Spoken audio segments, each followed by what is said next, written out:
વીર પેલા સવાલ બોલની સવાલ ત્રણ અલગ અલગ સવાલ લખાવ્યા છે ને વીર જલ્દી બોલ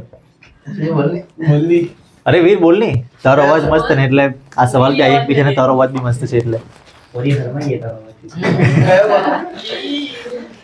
ચાલ જલ્દી બોલવું અરે જોરમાં બોલ નહીં બ્રાઇટ થેલ્સ થિયરમ થેલ્સ કોણ તો ખબર છે ને એનો ફોટો આપેલો છે ટેક્સ્ટબુકમાં પછાડીનો ફોટો આપેલો છે થેલ્સનો થેલ્સ સાયન્ટિસ્ટ ની મેથેમેટિશિયન ખબર નહીં એને સાયન્સમાં કંઈ કર્યું હોય તો બી મને પણ મેથેમેટિશિયન તો છે જ થેલ્સ એક માણસ છે યુક્લિડ વાળું ચેપ્ટર કરું ને ગયા વર્ષે તો યુક્લિડનો આયરો ગુરુ કે શિષ્ય છે યુક્લિડનો માણસ છે હા પાયથાગોરસનો એટલે આયરો એક માણસ છે તેને એક થિયરમ આપેલો એટલે એનું નામ થેલ્સ થિયરમ બીજું કયું નામ છે હા માણસનું નામ થેલ્સ જ છે પણ થિયરમનું નામ બેઝિક પ્રપોઝિશનાલિટી થિયરમ એને શોર્ટમાં શું કહેવાય બેઝિકનો બી બેઝિક પ્રપોઝિશનાલિટી થિયરમ તમે લખ્યું છે ને શોર્ટમાં શું કહેવાય એને બેઝિકનો બી પીટી એટલે થિયરમનું નામ બીપીટી બી હોઈ શકે એવી રીતના બી આવી શકે સવાલ બેઝિક પ્રપોઝિશનાલિટી થિયરમ અને ત્રીજું પેલું આખું સ્ટેટમેન્ટ તમને લખેલું હશે હવે મેં તમને એમ કેમ તમારે દક્ષ ક્વેશ્ચન મેં લખાવ્યા છે અહીંયા આન્સર મેં સ્ટાર્ટ કરું આન્સરમાં તમારે સ્ટેટમેન્ટ લખવા પડશે તમારે સ્ટેટમેન્ટ લખવા પડે કે નહીં લખવા પડે કેમ લખવા પડે કેમ કે સ્ટાર્ટિંગનો પહેલો સવાલ જો હું લખાવ્યું રાઇટ થેલ્સ થિયરમ એટલે સ્ટેટમેન્ટ લખવાનું ઓર કરીને બીજું હું લખાવ્યું રાઇટ બીપીટી તો બી તમારે સ્ટેટમેન્ટ લખવાનું પછી દ્વીપ છેલ્લા હું લખ્યું prove that if a line is parallel to એવું પૂછાય તો તમે સ્ટેટમેન્ટ નહીં લખે તો બી ચાલી જાય કેમ કે સ્ટેટમેન્ટ આપેલું જોઈએ ને એટલે બે અલગ અલગ રીતે સવાલ છે તો પહેલાં છે ને મેં ખાલી સ્ટેટમેન્ટ લખી લેમ તમે આગળનું વાંચો નહીં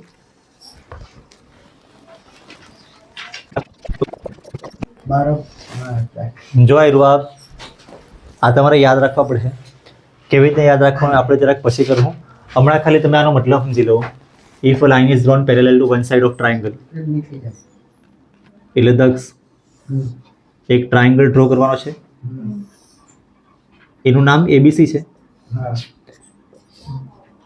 તો અહીં લખેલું છે લાઇન ડ્રો કરવાની એક સાઈડ ટ્રાયંગલની એક સાઈડ ને પેરેલલ તો ટ્રાયંગલની એક સાઈડ એટલે એરિયા દક્ષ હવે નહીં બોલ ભાઈ તું ટ્રાયંગલની એક સાઈડ એરિયા છે એને પેરેલલ આપણે લાઇન ડ્રો કરવાની ત્યાં એરિયા ડ્રો કરી એનું લાઇનનું નામ હું લખી દે મેં એટલે અહીંયા લખવાનું સારું પડશે પછી આગળ વાંચો નહીં intersect other two side in distinct point બાકીની બે સાઈડ એટલે એરિયા એક સાઈડ આ એક સાઈડ અલગ અલગ પોઈન્ટમાં ઇન્ટરસેક્ટ થતી છે ને આ પોઈન્ટનું નામ શું છે બી અને ઈ લખેલું છે ને ટેક્સ્ટબુકમાં ડિસ્ટિંક્ટ પોઈન્ટ થઈ ગયું પછી આ શું છે the other two sides divide in same ratio એટલે આયરવા ડિવાઈડ આયરવા અને આ ડિવાઈડ આયરવા આ ઇક્વલ આવવા જોઈએ એટલે આપણે પ્રૂવ એ કરવાનું છે કે સપોઝ આયરવા 3 અને આયરવા 15 હોય આ 4 તો કેટલું હોવું જોઈએ આ કેટલું હોવું જોઈએ હવે 3 ફાઈઝા છે ને તો આ 4 ફાઈઝા આવું હોય તો જ સેમ રેશિયો આવે ને એટલે આવી રીતના રેશિયો છે ને ઇક્વલ આવે એવું આપણે પ્રૂવ કરવાનું છે તો સ્ટેટમેન્ટ લખ્યું છે આ બી આન્સરનો એક પાર્ટ છે હવે મેં લખી દેમ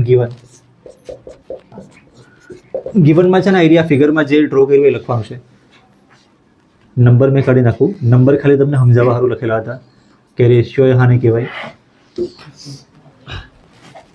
યસ અહીંયા ગિવનમાં શું લખાય આપણાથી ઇન ટ્રાયંગલ એબીસી લખ્યું મેં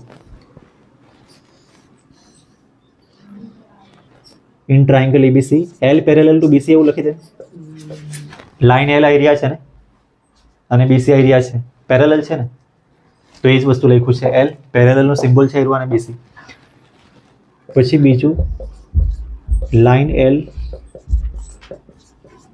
ઇન્ટરસેક્ટ એબી એટ શું આવે એબીને કઈ જગ્યાએ ઇન્ટરસેક્ટ થાય આયરવા ને આયરવા લાઇન એલ એરિયા છે ને અને એબી એરિયા છે આ પોઈન્ટમાં ઇન્ટરસેક્ટ થાય ને ડી પછી એન્ડનું સિમ્બોલ કર્યું છે. પછી સેમ લાઇન એલ ઇન્ટરસેક્ટ એસી, એટલે શું લખવાનું અહીંયા? એટ કયો પોઈન્ટ? લાઇન એલ અને એસી આ પોઈન્ટમાં ઇન્ટરસેક્ટ થાય ઈમાં. આયરું આ ગિવનમાં છે અને ટુ પ્રૂવમાં શું લખવાનું હતું? યસ, ટુ પ્રૂવમાં શું લખવાનું હતું? ટુ પ્રૂવમાં આયરું લખવાનું the other two side divide in same ratio. ગિવનમાં આપણે ઉપરની 4 લાઈન લખી છે અને ટુ પ્રૂવમાં અધર ટુ સાઇડ એટલે એરિયા બાકીની 2 સાઈડને સેમ રેશિયોમાં ડિવાઈડ થાય એટલે AD upon DB is equal to AE upon EC. આ બરાબર લખ્યું છે, જોઈ લેવાની. આયરવા ડિવાઈડ આયરવા અને આ ડિવાઈડ આયરવા બરાબર છે ને? તો આ જો આ ઉપરની વસ્તુ છે ને આપણે ગિવનમાં લખી છે અને નીચેની વસ્તુ આયરવા પ્રૂવ કરવાનું આ જ છે ને? જોઈ લો, અહીંયા લખેલું છે લાઇન ડ્રો કરી પેરેલલ ટુ એક સાઇડ ઓફ ટ્રાયંગલ. તો લાઇન ડ્રો કરેલ છે આ સાઈડને parallel. Intersect other two side in distinct point. તો આ 2 પોઈન્ટમાં ઇન્ટરસેક્ટ થાય તે બી અહીંયા લખેલું છે અને આ નીચેની વસ્તુ પ્રૂવ કરવામાં લખ્યું. હવે અમુક સ્કૂલમાં છે ને એ કન્સ્ટ્રક્શન એક વર્ડ લખેલું હોય, કન્સ્ટ્રક્શન. તમે આ વર્ડ લખે નહીં લખે કંઈ ફરક નહીં પડે, પણ યસ આની અંદર જે વસ્તુ લખેલું હોય ને એ તમારે ખાસ લખવા પડે. આ વર્ડ લખવાનું જરૂર નહીં મળે, પણ અંદર લખેલું હોય ને પેરેગ્રાફ કે સ્ટેટમેન્ટ કે ઇક્વેશન જે બી હોય એ લખવા પડે. તમારે છે ને પહેલાં આ કરવાનું છે અને જોઈન કરવાનું. જો પાછળથી જોઈન કરે એટલે છે ને આમાં ડોટ ડોટ ડોટ આયરો બી ડોટ વાળું અને બીજું આયરો બી તમારે ડોટ ડોટ ડોટ વાળું કરવાનું છે. કાં તો આમે કાઢી નાખવું હમણાં. આને જોઈન કર્યું એના હાર શું લખાય? વેર હું થયું જોઈન બી, બીજું જોઈન બી લખ્યું અને સીડી બંને લખવાનું છે. પછી અહીંયા બી કંઈક ડ્રો કરવાનું છે ને સુજલ? અહીંયા શું ડ્રો કરવાનું? એલ્ટિટ્યુડ. એલ્ટિટ્યુડ એટલે આવી રીતના ડ્રો કરવાનો. અહીંયા 90 ડિગ્રીનો એંગલ અને ઈમાંથી બી તમારે એલ્ટિટ્યુડ આવી રીતના ડ્રો કરવાનો. અહીંયા 90 ડિગ્રીનો એંગલ. અહીંયા પોઈન્ટ કયું લખેલું છે? અને આ બાજુ એમ. તમે અલગ પોઈન્ટ લખો તો બી કંઈ નહીં, પણ હમણાં આપણે આ જ પોઈન્ટ રાખીએ. તો આ ડીએમ છે ને? આયરવા ડીએમ છે અને આયરવા એસી. તો આયરવા તમારે લખવા પડે ડ્રો ડીએમ પરપેન્ડિક્યુલરનું સિમ્બોલ અને એસી. આ બરાબર લખ્યું છે?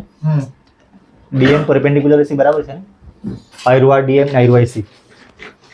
પછી બીજું શું લખવા પડે? ડ્રો આયરવા ઈએન છે અને આ પરપેન્ડિક્યુલર. પરપેન્ડિક્યુલર શું આવે અહીંયા?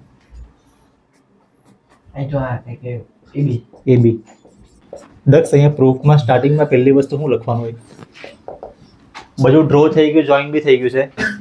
એરિયા ઓફ ટ્રાયંગલનું ફોર્મ્યુલાનું કામ પડે છે ને 1/2 બેઝ ઇન્ટુ હાઇટ. તો એ છે ને મેં આ બાજુ લખી દઉં.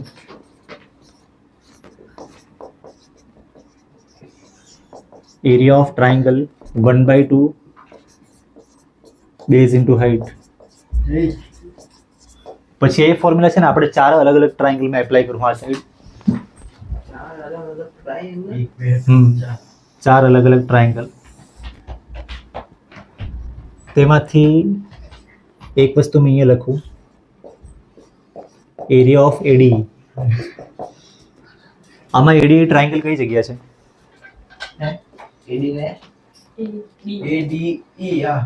આયરો છે ને એનું એરિયા છે ને આપણે લખું. પછી બાજુમાં પાછું સેમ એનું જ એરિયા લખું.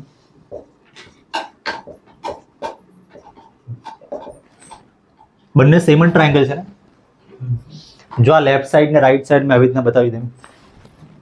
એરિયા એડી અહીંયા મેં ડ્રો બી કરી દઉં. આયરો એડી છે ને આ બાજુ રાઈટ સાઈડ પર બીજો એડી છે.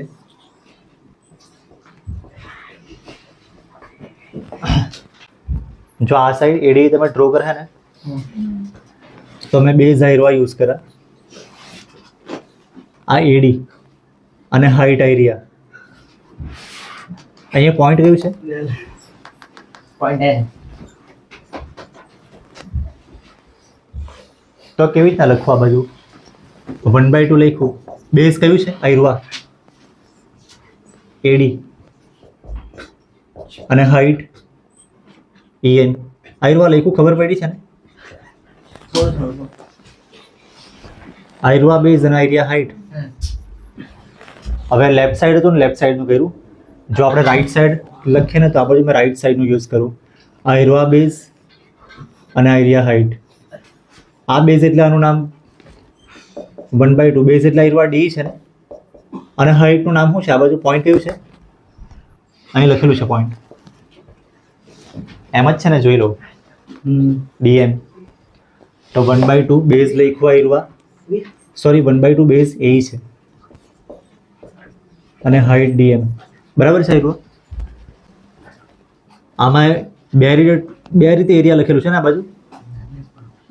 જો મેં એવી રીતે યાદ રાખું, લેફ્ટ સાઈડ લખું ને તો લેફ્ટ સાઈડનો બેઝ યુઝ કરવાનો અને એની હાઈટ.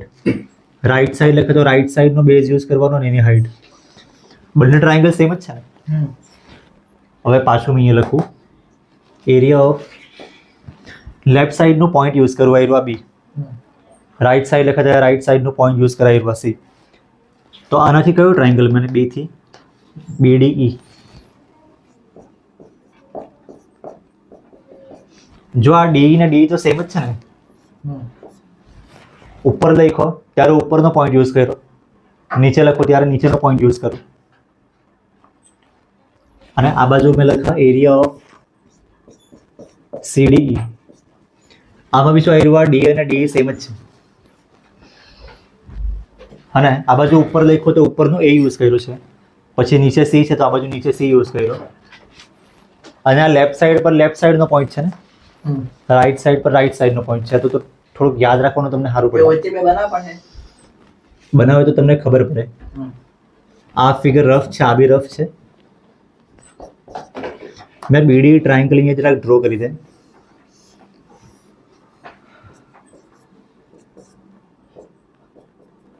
આ સેમ ડ્રો કર્યું છે ને BD. જોઈ લો આ બાજુ.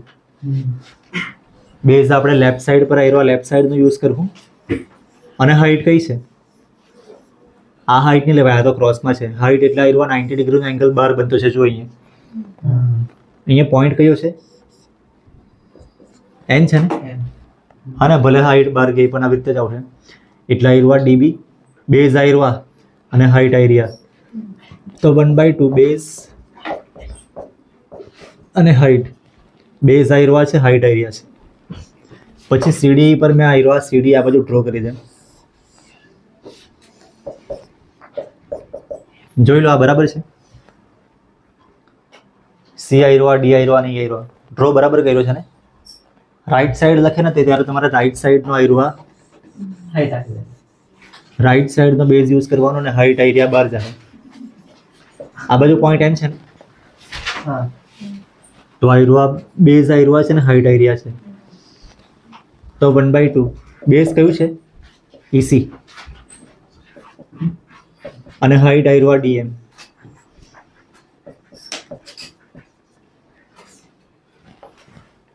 હવે શું કરવાનું? જો આયરવા પ્રૂવ કરવાનું છે ને, આયરવા કેવી રીતના આવે? આ બંનેને ડિવાઈડ કરી નાખે તો શું થાય? આ 1/2 સેમ જ છે, કટ થઈ જાય. પ્રીત IN ને EN બી સેમ છે ને, આવી કટ થઈ જાય. તો બચે હું અહીંયાથી AD બચે, અહીંથી DB બચે. તો એ જ છે ને અહીંયા. અને આ કેવી રીતે આવે? AE અને EC આયરું AE ને આયરું EC. આ 1/2 કટ, આ DM બી કટ. એટલે તમારે આ બંને ઇક્વેશનનું ડિવાઈડ અહીંયા કરવાનું. મેં લખી દે આ બાજુ. આ એરિયા ઓફ AD અને એરિયા ઓફ BD. તમારી ભૂલ શું પડે ખબર? આમાં આયરવા ડિવાઈડ કરે ને એમાં તમે કંઈક ખોટી રીતે સ્ટેટમેન્ટ લખી.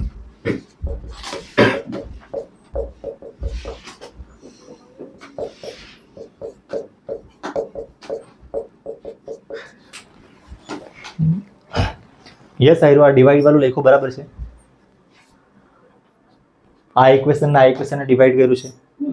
અહીંયા ઇઝ ઇક્વલ ટુ લખવાનું હોય ને. હા. અમુક લોકો છે ને મેં બહુ વાર જે લોકોના 3 ને 4 ને 3.5 માર્ક્સ આવે ને 4 માર્કનો થિયરમ હોય 3 માર્ક્સ આવે ને તે લોકો આવું કરી મૂકે આખી લાઈન કરી મૂકે એવું નહીં આવે. અહીંયા ઇઝ ઇક્વલ ટુ આવશે. આના ડિવાઈડમાં આયરવા ઇઝ ઇક્વલ ટુ આના ડિવાઈડમાં આયરવા કાં તો ઇઝ ઇક્વલ ટુ 2 વાર કરે એવું નહીં થાય. આવું લખવાનું તમારે. હવે ઉપરનું આયરવા સેમ જ આ બી સેમ બરાબર લખ્યું છે. સી નહીં આવે ને બી ઇઝ ઇક્વલ ટુ આ બાજુ શું લખવાનું 1/2 cut en B cut AD upon DB same આ બાજુ આ બેનું ડિવાઈડ એરિયા ઓફ AD અને એરિયા ઓફ CD તો ઉપરથી જોઈને જ મેં સેમ લખી દેમ. આયરવા લખ્યું ને હવે આયરવા દ્વીપમાં શું થાય કટ શું થાય આ બેમાં કટ શું થાય હા ડીએમ અને બીજું હા આ 1/2 ને 1/2 કટ ડીએમ અને ડીએમ કટ તો આયરવા AE અને EC વચ્ચે એવું નહીં કહેતો કે આયરવા E ની કટ થઈ જાય એવું નહીં કહેતો.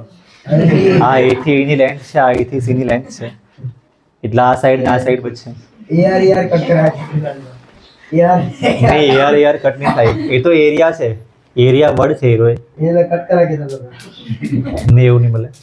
જો આવી ગયું છે પ્રૂવ કરવાનું આ પ્રૂવ કરવાનું છે આવી ગયું આ પ્રૂવ કરવાનું છે આવી ગયું ત્યાં જુઓ આવી ગયો AD upon DB આયરવા લખેલું છે. પછી બીજું આયરવા છે E upon EC તે બી છે ને અહીંયા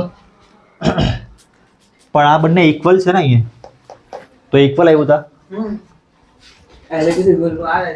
પણ આ બંને થોડી ઇક્વલ છે.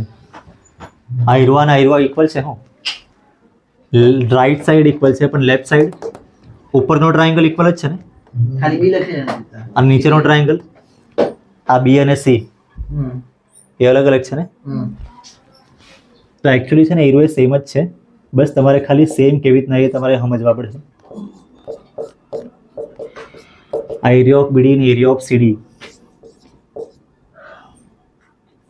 યસ ઇક્વલ કેવી રીતના એરો તમને કીધું હે ને કરાવ્યું ત્યારે આ બંને ઇક્વલ કેવી રીતે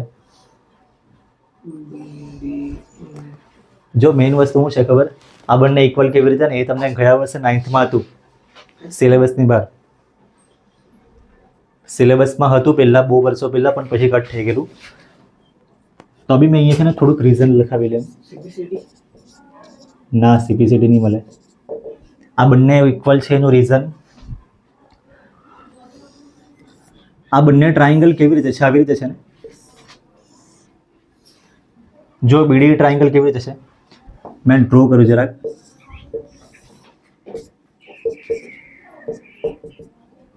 આયરવા BD છે ને અને આયરવા CD છે આ બે પેરેલલ લાઈનના વચમાં છે ને આયરિયા લાઈન ને આ લાઈન પેરેલલ છે ને આ બે લાઈન પેરેલલ છે ને એના વચમાં છે અને બંનેમાં આયરવા બેઝ આવે ને બંને ટ્રાયેંગલમાં દી આવતું છે ને તો આવી રીતના આ રીઝન છે કે બે પેરેલલ લાઈનના વચમાં છે અને આયરવા કોમન છે. બસ આ જ વસ્તુ તમારે લખવાનું છે રીઝનમાં શું લખવાનું આ બંને પેરેલલ લાઈનના વચમાં છે અને આયરવા કોમન બેઝ છે.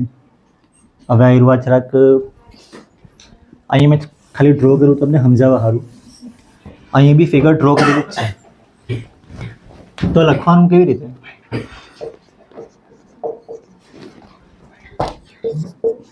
પહેલે મેં લખી લેમ આયરવા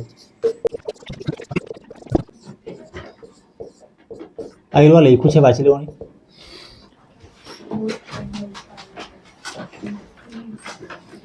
Both triangles are lie between same parallel BD parallel to BC and on common base B. બંને ટ્રાયેંગલ સેમ પેરેલલના વચમાં છે ને જો આ ઈરવા છે, આ ઈરવા ડી અને બીસી આ બેના વચમાં છે ને, મેં અલગથી ડ્રો કરેલું હતું પણ પછી લખવાની જગ્યા નહીં એટલે કાઢ્યું છે. આ બંને પેરેલલ લાઈનના વચમાં છે અને આ ઈરવા એમાં કોમન છે ડી. અહીંયા મેં તમને અંડરલાઈન કરીને બતાવ્યું બી. તો આ ઈરવા રીઝન છે, આ બેના વચમાં છે ને આ ઈરવા કોમન છે. હવે તમે જુઓ આ ઈરવા ઇક્વેશન જુઓ 1 આ 2 અને આ 3. તમને આ 3 ઇક્વેશન જોઈને શું લાગે? દક્ષ આ ઈરવા 3 ઇક્વેશન જોઈને શું લાગે? પ્રૂવ થઈ ગયું છે કેમ કે આ બે ઇક્વેશન સેમ જ હતા ને, ખાલી આ અલગ અલગ હતું પણ એ બી ઇક્વલ છે એવું અહીંયા પ્રૂવ થઈ ગયું. એટલે આ બી ઇક્વલ જ છે. લેફ્ટ સાઈડનું ઇક્વલ પ્રૂવ થઈ ગયું એટલે રાઈટ સાઈડનું બી ઇક્વલ છે એટલે ઈરવા થઈ ગયું. ફ્રોમ ઇક્વેશન 1 2 3 આ ઈરવા 1 આ ઈરવા 2 ને આ ઈરવા 3 પ્રૂવ થઈ ગયું છે. આ ઈરવા જે અહીંયા પ્રૂવ કરવાનું હતું લખી લો.